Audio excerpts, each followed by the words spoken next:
Tim, please, would you mind coming over here and talking to look at him. Peel the fans off of George your body. Woodham. I'm sure you've heard of Good George. to see you again. Your legend looms large in your legend. They were asking me how I first met you, and I told them the whole Telos story and all of that. And since then, you back in the 90s, you would come to LA and then come to voiceover sessions with me from time to time. Yeah. Back in the old days where you went from car to studio and then studio back to car. And right. And I thought this is a pretty cool gig. Yeah. This is in fact a really cool gig. Yeah, it definitely is. To which you said it's cool gig, but stay out, and then you dropped me off on some corner. I forget where it was.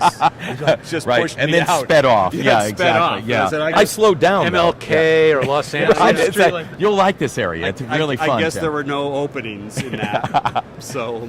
But one of the time, didn't we go into a studio and it was a very short session? Do you remember that? Yeah. So I think your Fox session was a little bit more entailed, but I don't know if it was CBS or something where you went in and I mean I've never seen anything quite like it, because you just walked in, put on the headphones, and I don't know if they gave you a countdown or whatever, and you said, tonight on CBS, and they went, That's it. Goodbye, awesome. Everybody. That's it.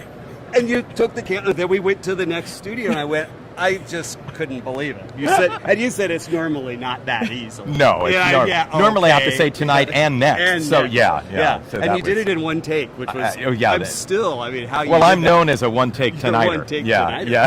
exactly. No, but when you think back of those days too, because I had not been to see how this work was done, and I think it was CBS that you were at, and so you went into the little booth and you had your script and you took it, and then they had to confirm whether they got the take or not, and so you had all the guys that were at the console and stuff, and they had the microphones, and they would say, all right, we're going to need a playback on that, and then the next person down the line goes, we need a playback on whatever, and then the gal who's operating the tape machine, I swear, is like 5 feet away, and she's talking back, okay, we'll have playback on that, and she's doing the transport, of the whole thing, and it was going down this line. It was a line. Like driving a steamship. I need a head for. This was not digital. We were going to 24 track machines, right. And they, because of the unions at CBS, it was called PC-23 was the studio.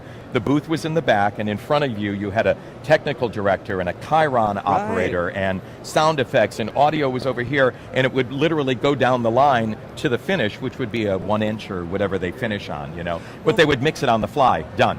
But the interesting thing was it was all within arm's reach of everybody. Right, but they were talking on... They're on comms, but they were within. They're on comms, but I was amazed by the efficiency of the operation. It was a well-tuned, fine, oiled machine. Yeah. But I'm going, can you just take the headphones off and just talk to one another? But maybe you had the headphone business, so that's okay. I love it.